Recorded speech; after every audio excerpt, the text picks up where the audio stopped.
আসসালামু আলাইকুম রহমতুল্লাহি ওবারাকাতু। আজকে বহুদিন পরে লেক সিটি কনকর্ড গেলাম বিকালের দিকে। বিশেষ কারণে, বিশেষ প্রয়োজনে একটা জরুরি ভিত্তিতে গিয়েছিলাম।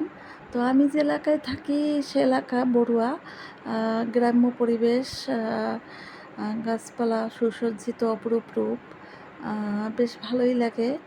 তো লেক সিটি কনকর্ডে অনেক বছর ছিলাম, যেখানে আমার হাজারো স্মৃতি লুকিয়ে আছে। লেক সিটির সম্মুখের দিকেই শপিং মল, যেখানে আমি দোকান নিয়েছিলাম। করোনা ভাইরাসের কারণে দোকানে লোকসান হয়েছে, তাই ছেড়ে দিয়েছি।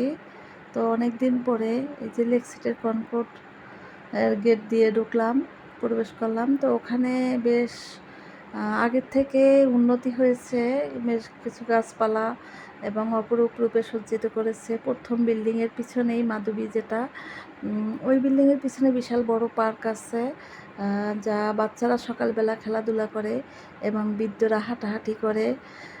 আর এই যে লেক সিটি কনকর্ডের এক একটা বিল্ডিং আপনার 15 তলা করে, প্রায় সম্ভবত 10টা বিল্ডিং করেছে এখানে। এক একটা তলায় আপনার 8টা করে ইউনিট। খুব সুন্দর, অনেকেই ফ্ল্যাট কিনে বসবাস করতেছেন আর অনেকে ভাড়া দিয়ে দিচ্ছেন। তো খুব সুন্দর জায়গাটা, আমি অনেক পরিবেশও সুন্দর। আমি এই যে পৌঁছে গেলাম সেরাবনি বিল্ডিংয়ে। তো এখানে কাজ শেষে আবার বাসায় ব্যাক করতে হবে। যাই হোক, আগামীতে ইনশাল্লাহ পার্কটা দেখাবো। আলহামদুলিল্লাহ।